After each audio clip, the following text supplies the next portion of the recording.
trying to do is use your meals to actually manipulate your energy levels, and then you can function optimally throughout the day. So it sounds like a lot of technical words there, but what I'm trying to say is that you can use the effect of protein, carbohydrates and fat to mean that you've got lots of energy through the day. So for example, if you look in front of us, Monday morning, okay, we've got, say it's a non-training day, okay, I would eat 3 whole egg omelette, okay, with peppers and spinach. So it's a fairly high protein and fat morning breakfast, okay? So that means that there's not a lot of carbohydrates in there because, do you know what? I don't need them on a Monday morning because I want to be firing. I'm sorry, I'm going to sneeze. There you go. So I don't really need a lot of carbohydrates on Monday morning because I'm not doing any exercise. I'm sitting at my desk, I'm working, so I don't need something that's going to make me tired when I'm digesting it, which carbohydrates do. Stuff like your oats, your cereal, if you ever have that. There you go. So my snack, okay, it still needs to contain protein. Okay, so small orange with 5 to 10 almonds.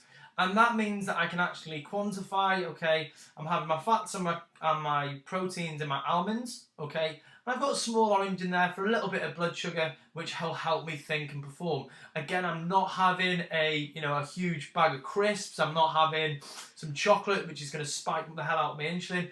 A small orange is just going to, give you a little bit of blood sugar, stops any cravings as well. But mainly I'm going to get the magnesium from my almonds, and I'm going to feel good, and I'm going to feel satisfied. And then when I come to lunchtime, I'm going to have avocado and smoked salmon soup, okay? There is going to be a recipe in this, I'll put it below. And it might sound a bit, not nice to you, but if you try it, it might be perfect. But if you look at the actual dish there, you've got the fat and you've got the protein, okay? So the salmon's the protein, the avocado is the fat, okay? And what that means, again, we're not having too many carbohydrates, okay? They're staying nice and low because you don't want to be tired, but you want to feel good, okay? So there's a small amount in the actual soup recipe. Your dinner is your stir fry, your mange tout, your peppers, your bean sprouts, curly kale, and any herbs and spices. So you've got your chicken, which is your protein source, and then you've got all those vegetables, which are all carbohydrates in your evening meal. A lot of those ones are sort of your superfoods, like your mange tout, your peppers, your bean sprouts, your curly kale, and herbs and spices. They're just nature's medicine as well. I got that from my friend Tim Megginson.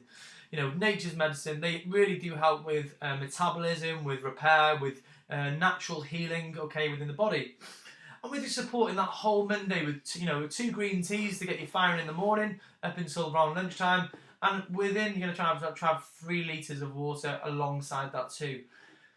That's Monday, okay? It's a non-training day, okay? It's a day you don't need a lot of starch in there, okay? And then you will feel so much more energetic. I'm not training today, so I'm not going to go and eat a sweet potato, okay? I just don't need it. And if I did, I'd feel really tired because there's nothing, my muscles are almost like, if you want to sort of, an example, they're shut down, okay? They're not asking for any sugars. They just want to be a little trickle of blood sugar now and again throughout the day to maintain natural function.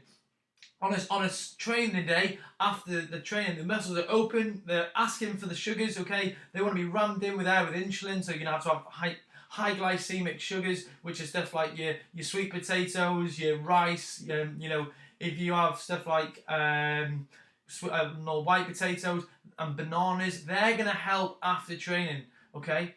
But if you notice, there was protein in every single meal throughout this day. 4 meals, okay? And, there we go. 2 seconds. There we go. So on a training day, so you've just trained, in the morning, you come home, whole natural Greek yogurt, some blueberries, some red currants or blackberries, and you probably might think about putting a banana in that, like half a banana after training, okay? If you're trying to build some lean muscle, if you're trying to lose fat, just keep your sugars to an absolute minimum, guys. That's a great little breakfast after training. 2 organic rice cakes, almond butter and some hummus. Okay, that's nice and crunchy. It's going to give you that sort of snacky effect, but at the same time, it's got your almond butter in there, which is high fat, high magnesium, and it's really going to get you feeling full. It's going to feel not full. That was probably not the word. Feeling satisfied. And a little tip. A portion of last night's dinner is always the best way to go when you're trying to save time and energy. And a big thing I'm trying to push at the moment, the good program you follow is better than the perfect program you fail at. If you're trying to create a meal that's perfect four times a day, likelihood is you're going to be putting a lot of time in there. It's going to eat into it and impact the time you have for other things, and it's probably not going to last for that long. So little tricks where you can save time and save effort is going to help you big time. A portion of last night's dinner cold, chicken stir fry in a box for lunch, following day, is going to help you out massively. So cook for that extra person at the dinner table. Okay, guys. So have a look at this meal plan. Okay, I can put down the recipes and I can put down the recipes in below. And I hope this helps you guys. Comment on it below if you need any support or got any questions about what I've told you. And I hope this helps you and get some cracking results. Cheers.